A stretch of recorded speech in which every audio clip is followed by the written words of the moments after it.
सहवास के प्राचीन नियम। प्राचीन नियमों के अनुसार सहवास से वंशवृद्धि, मैत्री लाभ, साहचर्य सुख, मानसिक रूप से परिपक्वता, दीर्घायु, शारीरिक और मानसिक स्वास्थ्य सुख की प्राप्ति हासिल की जा सकती है। यदि व्यक्ति नियमों में बंधकर सहवास करता है तो वह संस्कारी होकर आपदाओं से बचा रहता है। पशुवत सहवास से वह अपना जीवन नष्ट कर लेता है। पुरातन काल में दंपति आज की तरह हर रात्रि को नहीं मिलते थे। उनका सहवास सिर्फ संतान प्राप्ति के उद्देश्य के लिए होता था। शुभ दिन और शुभ मुहूर्त के संभोग से वे योग्य संतान प्राप्त कर लेते थे। वर्तमान काल में युवा पीढ़ी उद्दंड और अनुशासनहीन है। कंडोम के दौर में किसी भी समय संभोग करके गर्भ धारण करके संतान पैदा कर लेती है। पति और पत्नी के बीच सहवास भी रिश्तों को मजबूत बनाए रखने का एक आधार होता है, बशर्ते कि उसमें प्रेम हो, काम वासना नहीं। हालांकि वर्तमान में ऐसा नहीं होता। इसका कारण है सहवास के प्राचीन नियमों की समझ का नहीं होना। आधुनिक युग में संस्कार तो समाप्त हो ही गए हैं, साथ ही व्यक्ति स्वार्थी अधिक हो चला है। आओ जानते हैं कि सहवास के वे कौन से नियम हैं जिन्हें जानकर लाभ उठाया जा सकता है और सुख को अधिक बढ़ाया जा सकता है। पहला नियम, हमारे शरीर में 5 प्रकार की वायु रहती है।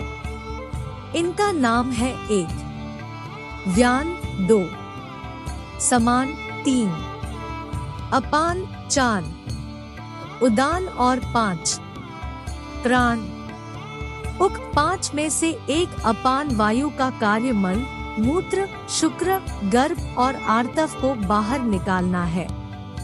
इसमें जो शुक्र है वही वीर्य है, अर्थात यह वायु संभोग से संबंध रखती है। जब इस वायु की गति में फर्क आता है या यह किसी भी प्रकार से दूषित हो जाती है तो मूत्राशय और गुदा संबंधी रोग उत्पन्न होते हैं। इससे संभोग की शक्ति पर भी असर पड़ता है। अपान वायु माहवारी, प्रजनन और यहाँ तक कि संभोग को भी नियंत्रित करने का कारक है। अतः इस वायु को शुद्ध और गतिशील बनाए रखने के लिए आपको अपने उदर को सही रखना होगा और सही समय पर शौचादि से निवृत्त होना होगा। दूसरा नियम, कामसूत्र के रचयिता आचार्य वात्स्यायन के अनुसार स्त्रियों को कामशास्त्र का ज्ञान होना बेहद जरूरी है, क्योंकि इस ज्ञान का प्रयोग पुरुषों से अधिक स्त्रियों के लिए जरूरी है। हालांकि दोनों को ही इसका भरपूर ज्ञान हो तभी अच्छे सुख की प्राप्ति होती है। वात्स्यायन के अनुसार स्त्री को विवाह से पहले पिता के घर में और विवाह के पश्चात पति की अनुमति से काम की शिक्षा लेनी चाहिए। वात्स्यायन का मत है कि स्त्रियों को बिस्तर पर गणिका की तरह व्यवहार करना चाहिए। इससे दाम्पत्य जीवन में स्थिरता बनी रहती है और पति अन्य स्त्रियों की ओर आकर्षित नहीं हो पाता तथा पत्नी के साथ उसके मधुर संबंध बने रहते हैं। इसलिए स्त्रियों को यौन क्रिया का ज्ञान होना आवश्यक है ताकि वह काम कला में निपुण हो सके और पति को अपने प्रेमपाश में बांधकर रख सके। आचार्य वात्स्यायन के अनुसार एक कन्या के लिए सहवास की शिक्षा देने वाले विश्वसनीय व्यक्ति हो सकते हैं दाई, विश्वास पात्र सेविका की ऐसी कन्या जो साथ में खेली हो और विवाहित होने के पश्चात पुरुष समागम से परिचित हो। विवाहिता सखी, हमउम्र मौसी या बड़ी बहन, अधेड़ या बुढ़िया दासी, बड़ी बहन, ननद या भाभी जिसे संभोग का आनंद प्राप्त हो चुका हो। उसका स्पष्ट बोलने और मधुर बोलने वाली होना जरूरी हो ताकि वह काम का सही ज्ञान दे सके।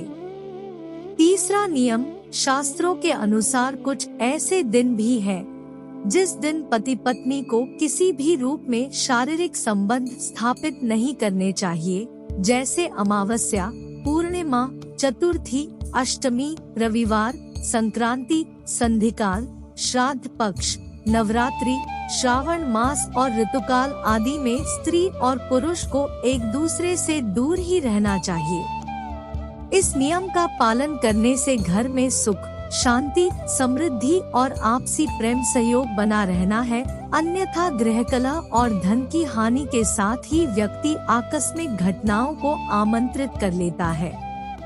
चौथा नियम, रात्रि का पहला प्रहर रतिक्रिया के लिए उचित समय है। इस प्रहर में की गई रतिक्रिया के फलस्वरूप ऐसी संतान प्राप्त होती है जो अपनी प्रवृत्ति एवं संभावनाओं में धार्मिक, सात्विक, अनुशासित, संस्कारवान, माता पिता से प्रेम रखने वाली, धर्म का कार्य करने वाली, यशस्वी एवं आज्ञाकारी होती है। शिव का आशीर्वाद प्राप्त ऐसी संतान की लंबी आयु एवं भाग्य प्रबल होता है। प्रथम प्रहर के बाद राक्षसगण पृथ्वीलोक के भ्रमण पर निकलते हैं। उसी दौरान जो रतिक्रिया की गई हो, उससे उत्पन्न होने वाली संतान में राक्षसों के ही समान गुण आने की प्रबल आशंका होती है। पहले प्रहर के बाद रतिक्रिया इसलिए भी अशुभकारी है क्योंकि ऐसा करने से शरीर को कई रोग घेर लेते हैं। व्यक्ति अनिद्रा, मानसिक क्लेश, थकान का शिकार हो सकता है एवं माना जाता है कि भाग्य भी उससे रूठ जाता है। पांचवा नियम, यदि कोई संतान के रूप में पुत्रियों के बाद पुत्र चाहता है तो उसे महर्षि वात्स्यायन द्वारा प्रकट किए गए प्राचीन नियमों को समझना चाहिए। इस नियम के अनुसार स्त्री को हमेशा अपने पति के बाईं ओर सोना चाहिए। कुछ देर बाईं करवट लेटने से दायां स्वर और दाहिनी करवट लेटने से बायां स्वर चालू हो जाता है। ऐसे में दाईं ओर लेटने से पुरुष का दायां स्वर चलने लगेगा और बाईं ओर लेटी हुई स्त्री का बायां स्वर चलने लगता है। जब ऐसा होने लगे तब संभोग करना चाहिए। इस स्थिति में गर्भाधान हो जाता है। छठा नियम, आयुर्वेद के अनुसार स्त्री के मासिक धर्म के दौरान अथवा किसी रोग, संक्रमण होने पर सेक्स नहीं करना चाहिए। यदि आप खुद को संक्रमण या जीवाणुओं से बचाना चाहते हैं तो सहवास के पहले और बाद में कुछ स्वच्छता नियमों का पालन करना चाहिए।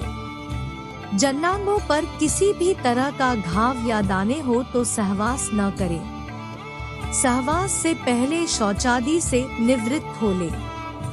सहवास के बाद जन्नांगों को अच्छे से साफ करें या स्नान करें। सातवां नियम, मित्रवत व्यवहार न होने पर, काम की इच्छा न होने पर, रोग या शोक होने पर भी संभोग नहीं करना चाहिए। इसका मतलब यह कि यदि आपकी पत्नी या पति की इच्छा नहीं है, किसी दिन व्यवहार मित्रवत नहीं है, मन उदास या खिन्न है, तो ऐसी स्थिति में यह कार्य नहीं करना चाहिए। यदि मन में या घर में किसी भी प्रकार का शोक हो तब भी संभोग नहीं करना चाहिए।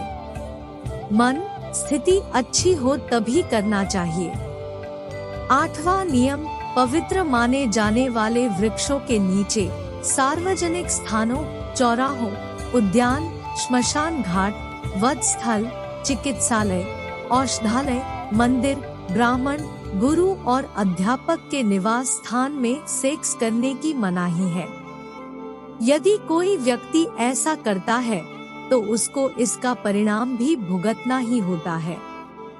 नौवां नियम, बदसूरत, दुष्चरित्र, अशिष्ट व्यवहार करने वाली तथा अकुलीन, परस्त्री या परपुरुष के साथ सहवास नहीं करना चाहिए, अर्थात व्यक्ति को अपनी पत्नी या स्त्री को अपने पति के साथ ही सहवास करना चाहिए। नियम विरुद्ध जो ऐसा कार्य करना है वह बाद में जीवन के किसी भी मोड़ पर पछताता है। उसके अनैतिक कृत्य को देखने वाला ऊपर बैठा है। 10वां नियम, गर्भकाल के दौरान दंपति को सहवास नहीं करना चाहिए। गर्भकाल में संभोगरत होते हैं तो भावी संतान के अपंग और रोगी पैदा होने का खतरा बना रहता है। हालांकि कुछ शास्त्रों के अनुसार 2 या 3 माह तक सहवास किए जाने का उल्लेख मिलता है, लेकिन गर्भ ठहरने के बाद सहवास नहीं किया जाए तो ही उचित है।